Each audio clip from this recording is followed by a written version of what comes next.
Gimana bisa jadi perempuan hebat semacam ini? Amalnya apa? Sekarang kita masuk pada amal ibadahnya.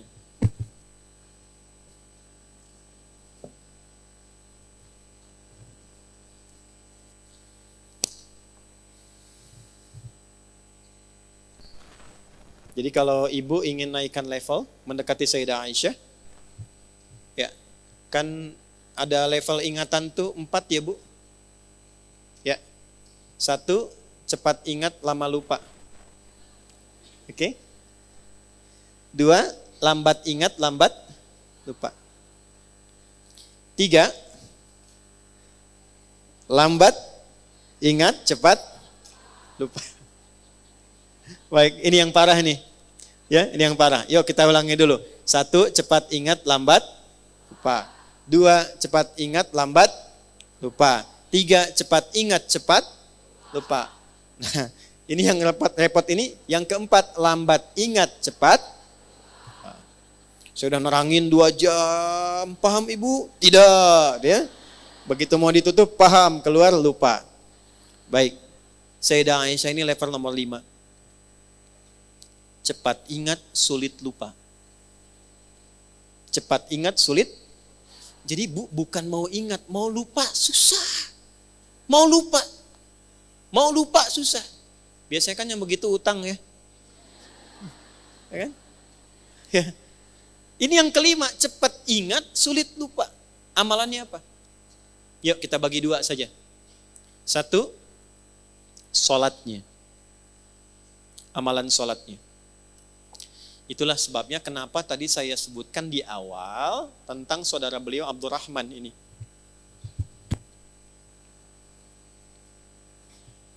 Sepeninggal Nabi SAW, Sayyidah Aisyah itu masih konsisten mengerjakan semua arahan Nabi. Saya ulang. Sayyidah Aisyah radhiyallahu taala anha, sepeninggal Nabi SAW, suami beliau tercinta, itu masih konsisten mengerjakan semua arahan Nabi, termasuk dalam ibadah ritualnya. Saya gambarkan ya Bu ya. Duhanya dalam satu hadis. Jadi saya nggak bicara tentang tahajudnya karena levelnya terlampau tinggi, duhanya dulu aja. Artinya Sayyidah Aisyah bukan hanya menjaga sholat fardu, tapi sholat sunnah. Jadi kalau level ibu ingin naik, kecerdasannya meningkat, anak juga ingin meningkat, maka tingkatkan sholatnya. Saya ulang ya, tingkatkan apa? Sholatnya. Nah, meningkatkan sifat ibadah ritual itu salah satu bagian dari amalan takwa namanya. Amalan apa? Takwa. Ini saya urutkan supaya mudah dipahami. Takwa itu adalah kondisi terdekat dengan Allah. Ya, kondisi terdekat dengan Allah. Jalannya dibangun lewat ibadah. Untuk mencapai takwa itu lewatnya ibadah. Salah satunya sholat. Salah satunya sholat. Disebutkan kalimat takwa dan derivasinya, turunannya, itu sebanyak 240 kali dalam Al-Quran. Di antara penyebutan itu, ada yang menunjuk jalan-jalan takwa. Di antaranya sholat. Al-Baqarah ayat 2-3. Dzalikal kitabu la hudal lil. Siapa muttaqin orang takwa di ayat itu? Ayat 3-nya, alladzina yu'minuna bil ghaibi wa yuqimunas. Baik, dan dia konsisten meningkatkan sholatnya. Poin saya bukan di kalimat terjemahannya. Poin saya lihat sini. Coba ibu bedakan tulisan sholat di ayat 3 di Al-Baqarah dengan ayat 238. Ketika kita membuka Quran surah kedua Al-Baqarah di ayat 238, saat Allah berfirman, Hafizu ala salawati. Tulisannya begini. Alif, lam, sad, lam, wawu, alif, ta maftuhah. Begini. Salawat. Silahkan cek di mushaf. Tapi ketika Allah berfirman di Al-Baqarah ayat 3, Alladzina yu'minuna bil ghaibi wa yuqimunas shalah. Perhatikan. Tulisannya begini, lihat mushafnya terjemahan kalau tidak percaya. Alif, lam, sad, lam, waw, fathah tegak begini, tak marbutah. Silahkan cek. Apa bedanya? Jika kita mengacu kepada Al-Baqarah ayat 238, Hafizu ala salawat begini, ini maksudnya sholat fardu. Sholat wajib. Ada berapa jumlahnya? 5 waktu. 2, 4, 4, 3, 4. Itu rumusnya. 2 subuh, 4 zuhur, 4 asar, 3 maghrib, 4 isya. 2, 4, 4, 3, 4. 5 waktu. Banyak tidak? Banyak, karena itu jumlahnya 5 kan? Jama'. Tapi kalau ibu ingin menambah dari yang fardu itu dengan tambahan sunnah, sebelum subuh ada 2 rakaat. Sebelum zuhur ada 4 rakaat. Nggak sampai 4 bisa 2. Setelah zuhur 2 rakaat. Setelah maghrib 2 rakaat. Setelah isya 2 rakaat. Malam tahajud. Nah kalau itu ditambahkan pada yang fardu, bukan sekedar yang fardu saja, maka robah kalimatnya dari ciri yang pertama begini kepada bagian yang kedua begini. Alladzina yu'minuna bil ghaibi wa yuqimunas. Nah ini bentuk yang kedua. As-salah, alif, lam, shad, lam, waw, fathah, tegak, tak marbutah. Nah orang takwa di Quran itu disifatinya dengan yang ini yang kedua. Jadi ketika ibu ingin meningkatkan diri menjadi pribadi lebih takwa, naik levelnya, yang Allah tantang, challenge dari kita adalah naikkan dari yang fardu. Kalau sholat 5 waktu itu wajib. Jadi yang tidak ingin naik level pun tetap 5 waktu juga. Ibu pengen levelnya naik, tapi jumlahnya tetap sama. Apa bedanya dengan yang standar? Jelas? Nah, ketika disebutkan naikkan takwanya, tingkatkan takwanya, salah satu caranya sholat. Begitu ini optimal, naik. Apa kaitan takwa dengan kehidupan kita? Tadi saya contohkan Sayyidah Aisyah begitu tinggi ilmunya. Hubungan takwa dengan ilmu ditemukan di Quran surah kedua Al-Baqarah. Di ayat 282. Satu-satunya ayat paling panjang dalam Al-Quran. Lihat langsung ke bagian bawah paling pojok sebelah kiri. Lihat ujung ayatnya. Quran surah kedua Al-Baqarah. Ayat 282. Sebelah kiri. Lihat ujung paling bawah. Wattaqullah. Tingkatkanlah takwamu kepada Allah. Wa yu'allimukumullah. Semakin meningkat takwamu, Allah tanamkan, ajarkan, dan tambahkan pengetahuan pada dirimu. Jadi, akselerasi, percepatan pengetahuan itu bukan hanya ditempuh dengan ikhtiar kita untuk menghafal dan belajar. Kalau pengen cepat dapat aksesnya, dekati pemiliknya. Yang punya ilmu siapa? Allah. Yang punya harta siapa?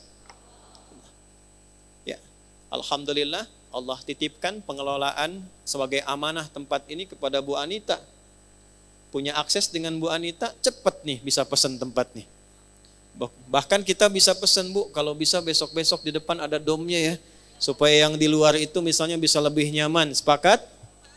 Insya Allah jadi pahala misalnya ya. Nah, itu bisa lebih cepat diwujudkan.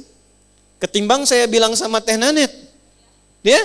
Atau Bu Novi misalnya. Kenapa? Karena aksesnya cepat. Sekarang Anda bayangkan yang punya ilmu siapa? Kalau kita mendekati Allah, maka Allah sendiri yang menyampaikan, aku berikan percepatan tambahan pengetahuan. Di luar batas standar manusia.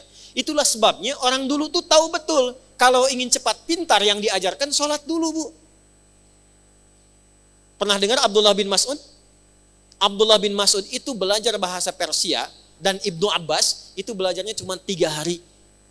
Langsung menguasai bahasa asing 3 hari. Pernah dengar Ibnu Sina? Avicenna? Ya kan? Bapak kedokteran. Avicenna itu ibu bapaknya paham betul tentang fikih ini. Ini ada nasabnya. Maka dari kecil yang diajarkan cuma 2. Quran dan sholat, Quran dan sholat. Avicenna cek di sejarahnya. Kalau lupa sesuatu itu bukan buka buku. Datang ke masjid, sholat 2 rakaat dan ingat apa yang tadi terlupa. Semua. Makanya kalau ibu cek, kenapa Nabi mengajarkan pada orang tua dengan ketat, dari kecil anak itu ajarkan sholat. Pernah dengar hadis ini? Usia 7 tahun ajarkan anakmu apa? Kalau 10 tahun masih bandel maka lakukan apa? Pukul. Bukan. Itu terjemahannya kurang tepat, bukan dipukul. Ya, bukan dipukul. Terjemahannya adalah berikan pelajaran yang membuat dia mengerti. Doroba itu bukan hanya memukul, asalnya memberi pelajaran, memberi contoh. Doroballahu mathala, Allah ngasih contoh. Di Arab itu ngasih contoh, kebiasaannya mukul dengan halus. Di kita tidak harus mukul, uang jajan tahan. Itu bisa begitu. Nah, kenapa dari kecil itu sholat yang ditekankan? Dua tujuannya, supaya anak jadi baik, yang kedua dekat dengan Allah, kepintarannya meningkat. Tapi orang tua sekarang saya perhatikan luar biasa advance. Ya, anak TK-nya sudah manasik gitu. Ya, Nabi tekankan sholat, ini sudah manasik, ya, level kelima tuh.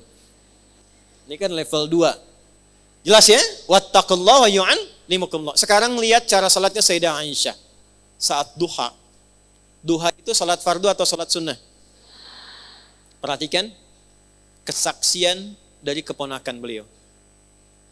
Aku ke rumah bibiku dan menyaksikan bibiku sedang sholat duha. Dalam satu riwayat membaca surat Tur, surah ke-52. Ketika sampai pada bacaan tasbih, beliau bertasbih dan menangis dalam tasbihnya. Perhatikan baik-baik ya. Semua biografi, cerita tentang orang-orang hebat di masa lalu selalu memberikan kita informasi tidak pernah mereka membaca apapun kecuali paham apa yang dibaca itu. Minimal tahu artinya, Bu. Nih ya, saya tuliskan. Saking paham dan mengerti tentang ayatnya, saya lihat bibi saya itu bukan sekedar baca diulang sampai menangis. Sesegukan kalau bahasa kita itu, saking merasakan dalamnya ayat itu untuknya. Karena lama, ini baru satu ayat, karena lama baca itu, saya putuskan saya ke pasar dulu untuk beli sesuatu. Begitu saya kembali, saya lihat bibi saya masih baca ayat itu dan masih nangis seperti tadi. Ibu kesini, lihat teman ibu sedang sholat, baca Al-Ikhlas, saking ikhlasnya nangis misalnya. Ya. Baru nyebut Allahus Somad, ingat semua masalah misal. Ya. Nanti ada sanadnya, Bu. Al-Ikhlas itu ada sanadnya, nanti saya cerita di akhir ya, tolong diingatkan. Misalnya begitu Allahus Somad diulang-ulang, sudah 5 menit belum selesai. Ibu putuskan saya ke Kosambi dulu aja deh, ntar kesini lagi. Begitu kesini lagi, masih di ayat yang sama, masih nangis, dan itu yang dikerjakan sholat sunnah. Itulah Sayyidah Aisyah.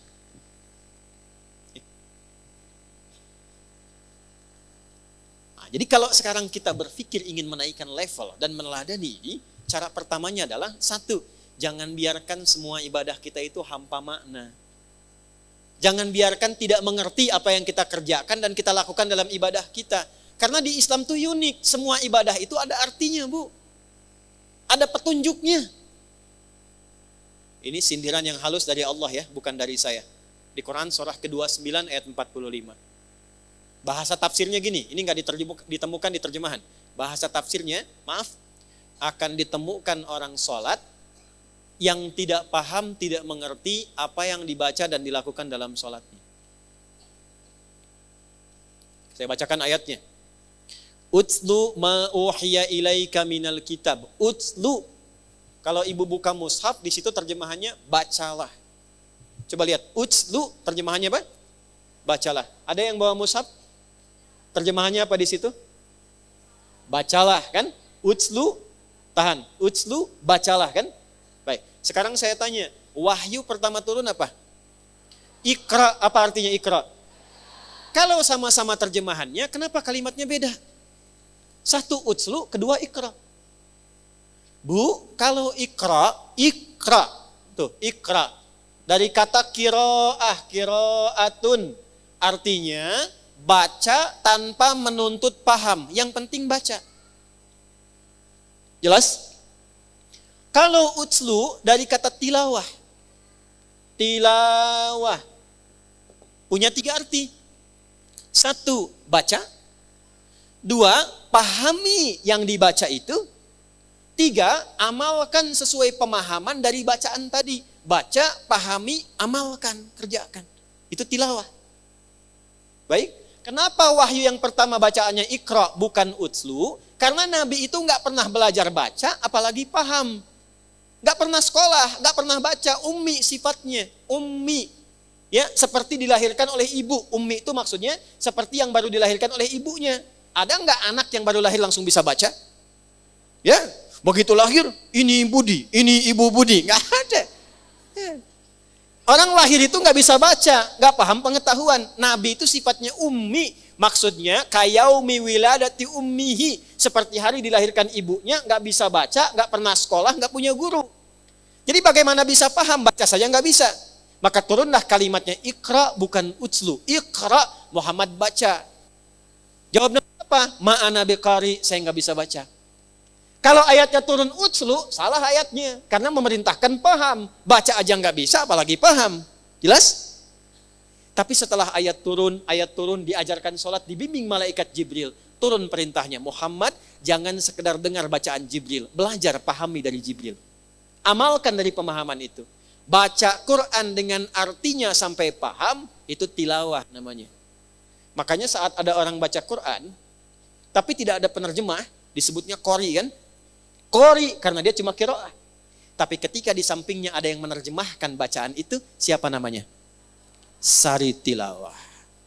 Karena yang pertama menerjemahkan tilawah itu Ibu Sari. Karena itu disebut Sari tilawah. Kalau yang menerjemahkan Adi, maka Adi tilawah. Ya.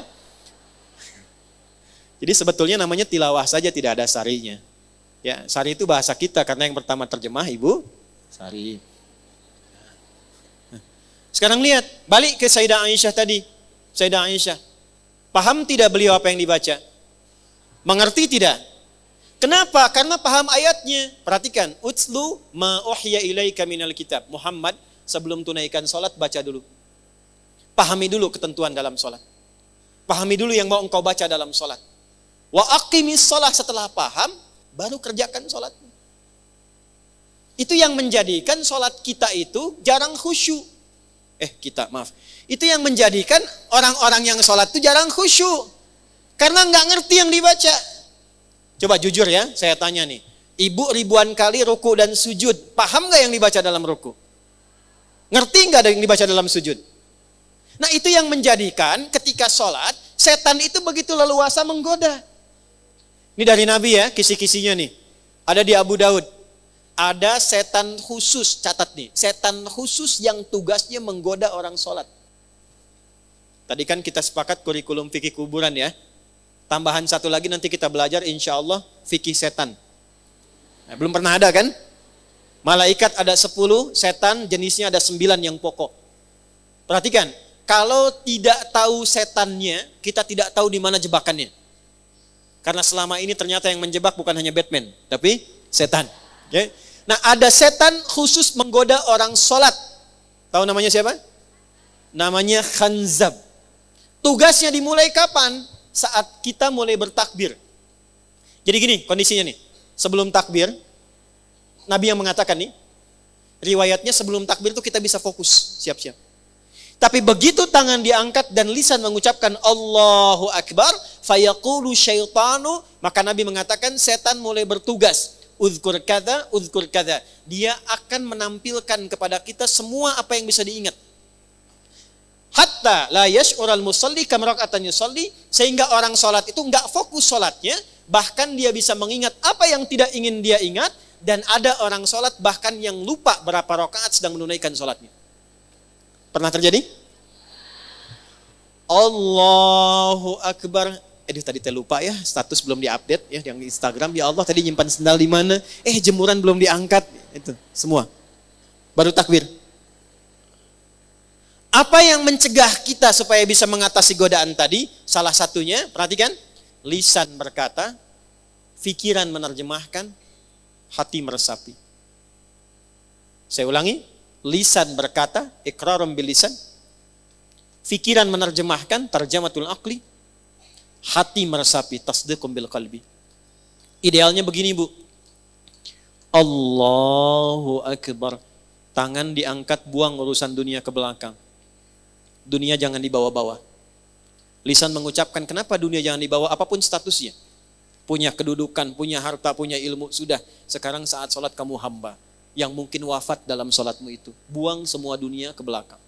Katakan, hanya Allah yang paling agung. Perhatikan baik-baik. Kalimat ini, begitu diucapkan Allahu Akbar, terjemahkan di pikiran kita supaya setan tidak sibuk mengganggu pikiran kita. Ya Allah, Engkau yang maha agung. Lalu resapi dengan hati, katakan dalam hati, ya Allah, aku taubat selama ini bahkan sebelum sholat mungkin merasa yang paling hebat, merasa yang paling agung, merasa yang paling besar, yang paling hebat dibandingkan dengan suami, yang paling agung dibandingkan dengan teman, yang paling perkasa dibandingkan dengan tetangga. Aku taubat ya Allah. Itulah sebabnya ketika mengatakan Allahu Akbar, selanjutnya Allahumma ba'id baini wa baina khatayaya kama ba'adta bainal masyriqi wal. Perhatikan, ya Allah, aku mengakui dalam sholat pun ini, aku masih banyak dosanya. Masih banyak salahnya. Itu baru takbir. Lu digambarkanlah kemudian apa yang kita bawa itu dan berharap rahmat Allah. Karena panggilan sebelum sholat itu panggilannya begini. Wa annahum ilaihi raji'un. Hai orang yang sholat, Al-Baqarah ayat 46. Al-Baqarah ayat 46. Hai orang yang sholat, kalau pengen khusyuk, rasakan mungkin ini panggilan terakhir dalam sholatmu. Mungkin dalam sujudmu engkau wafat. Itu kata Allah. Makanya imam di Kalimantan yang imamin subuh kemarin sungguh beruntung tuh. Begitu sujud meninggal. Kan sebelum sholat dipanggil dulu kan? Ya. Ibu Siti, ada Siti di sini? Ada. Ibu Nia ada? Dah, ini pasti nggak ada. Ini pasti nggak ada. Ibu Sisuka pasti nggak ada. Oke? Ibu Sisuka dipanggil Allah, artinya apa? Hah? Meninggal. Kita 5 kali setiap hari dipanggil oleh Allah. 5 kali. Pasti meninggal tidak? Tahu waktunya kapan? Mungkin hari ini? Kalau sudah tahu mungkin meninggal hari ini, kenapa masih sibuk dengan dunia? Kenapa kita tidak kelola dunia itu untuk mendapatkan ridho Allah? Maka dibalik, salatnya Bunda Aisyah, Sayyidah Aisyah radhiyallahu taala anha, tidak pernah mengucap sesuatu kecuali paham apa yang diucapkannya. Dan itu yang mengajarkan siapa? Bapaknya. Bu Abu Bakar itu diminta oleh Nabi jadi imam, selalu menolak jawabannya. Jangan saya Nabi, jangan saya. Kenapa? Karena beliau itu kalau sudah takbir, itu langsung nangis. Nyambungnya itu lama. Bayangkan, sahabat Nabi, dekat dengan Nabi, kecil gaul dengan Nabi, dewasa jadi sahabat Nabi, mengeluarkan semua hartanya untuk Nabi, berjuang dengan Nabi, wafatnya dikubur di samping Nabi, anaknya jadi menantunya, ya, anaknya nikah dengan Nabi, Nabi menantunya, di surga bersama Nabi. Itu masih punya pribadi saat takbir, baru baca takbir, langsung gemetar tangannya nangis, karena merasa masih ada dosa dalam dirinya. Ya Allah, saya masih banyak dosa. Ya Allah, makin banyak orang mengagungkan saya, padahal saya baru mengatakan engkau yang paling agung. Sementara orang menganggap saya hebat, mengagungkan saya, menganggap saya punya kuasa, menganggap saya punya harta, saya tobat ya Allah, saya masih banyak salahnya. Itu Abu Bakar. Dan diwariskan sifat itu pada putrinya. Diwariskan pada siapa? Putrinya. Maka cara yang pertama, tingkatkan takwa, belajar ini, coba mulai sekarang perbaiki sholatnya. Gak usah dipaksakan semua dulu, satu-satu. Satu-satu. Sekarang saya pengen belajar tentang takbir. Apa maksudnya, apa artinya, apa hikmahnya, praktekkan dalam hidup.